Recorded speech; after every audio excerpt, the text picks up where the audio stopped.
Sanbonani, hello. So I just wanted to add my 2 cents. Oh my God. The whole Miss South Africa conversation that's happening right now. And from what I've been reading and watching and everything that's been happening around this whole conversation, I just feel like it's important to highlight a few things. One, we must not be silenced into believing that if you raise Oh my issues God. that are making us unhappy or uncomfortable in South Africa, it's because we self-hate or because we hate Africa or whatever the case might be. Because all throughout Africa, there are many different countries in Africa. But I don't remember even one of them being made to believe that they have to accept everything.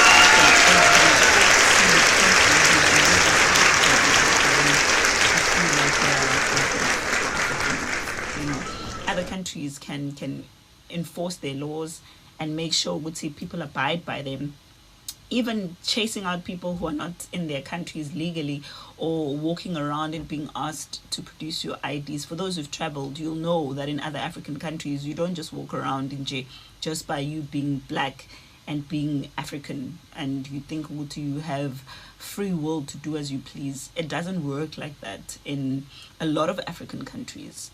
But our country, unfortunately, has opened us up to a lot of vulnerability because we are made to believe that anything that we say that is for the country and that is how we as citizens are concerned about our own country, it's because we're xenophobic or we're Afrophobic or it's because we love white people. So this is the new thing now, that if you raise any issue, it's because you're scared of white people.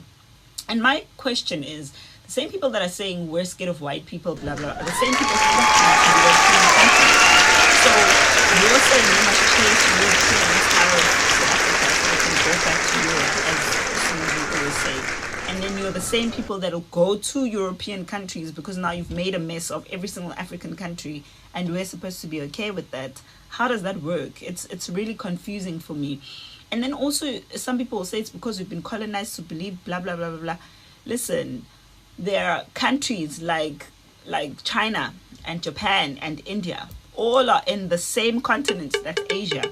But you don't see Indians flocking in millions to go live in China, or millions to live in North Korea, or in millions to live in Japan, and expect the Japanese or the Chinese or the Indians to accept them by virtue of them being from the same continent. Why is South Africa given that burden?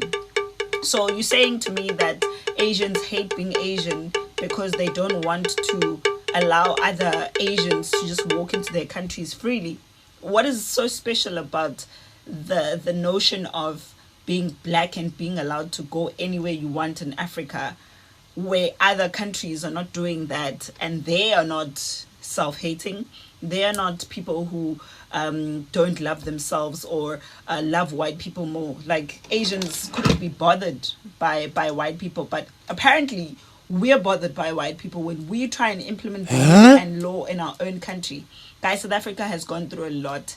We don't have a problem with other countries. We embrace them. We even dress like Nigerians. We dress like Swati people. We dress like anything. We don't have a problem with anyone.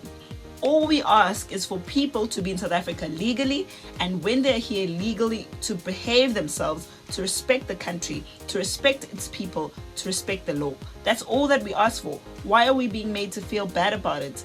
So are we just supposed to allow people to just walk in and out the country and do as they please? It's not fair. It's really not fair. We've seen crime, we see trafficking, we see abuse of this country and its economy and its state. And the only thing that we're being told is because we don't want to be African enough.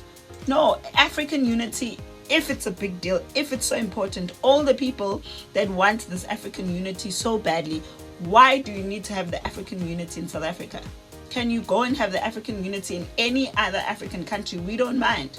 We don't see South Africans flocking in millions in other people's countries because we're seeking for African unity, you know. And even if South Africans do go to other countries for work or for whatever purpose, It's because they get there, they behave themselves, and they treat the people of that country with respect. They treat the law of that country with respect. We don't go around being entitled to other things. So why must South Africans be subject to this? Why must South Africans be told, you can't do anything about it, we're going to come to your country?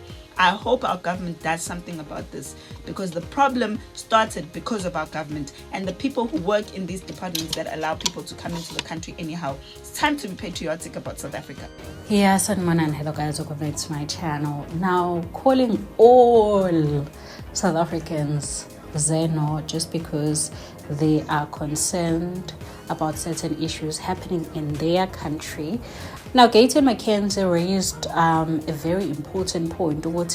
In as much as Miss South Africa is privately owned, it's a private company, but if they're gonna use the title Miss South Africa and they do not want the public to have an opinion, then maybe they might as well just change their name.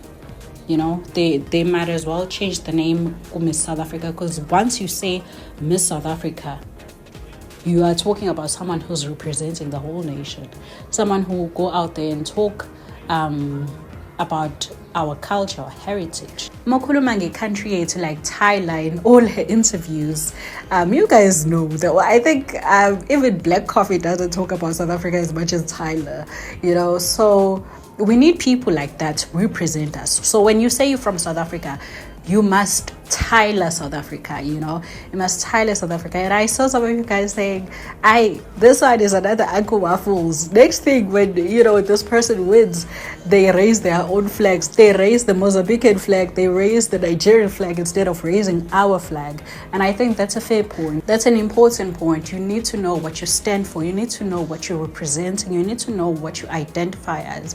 Change Miss South Africa to Miss Africa, then anyone can just, you know, come and represent us as Africans, because now we can't unite. Other people are talking about unity. Go Miss South Africa, now we need to unite. Go Miss South Africa, guys. No, Miss South Africa don't that's why even other countries as well, they have Miss Nigeria, they have Miss Zimbabwe, they have, you know, hey,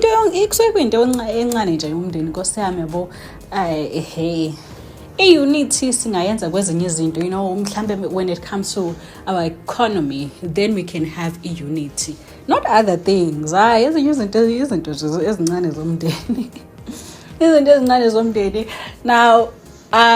someone was like, guys, we must learn to ignore these Xeno comments, because I think they're triggering us and they are gaslighting us, calling us that because we are standing on business. So they want to, you know, gaslight us into thinking because we don't want black people to unite. You know, we are one. You know, South Africa thinks they are better than other countries, but they are the same people that are divided in their own countries. They are the same people that are divided in their own countries. They want to unite. Unity must only happen in South Africa. Guys. Sometimes I get.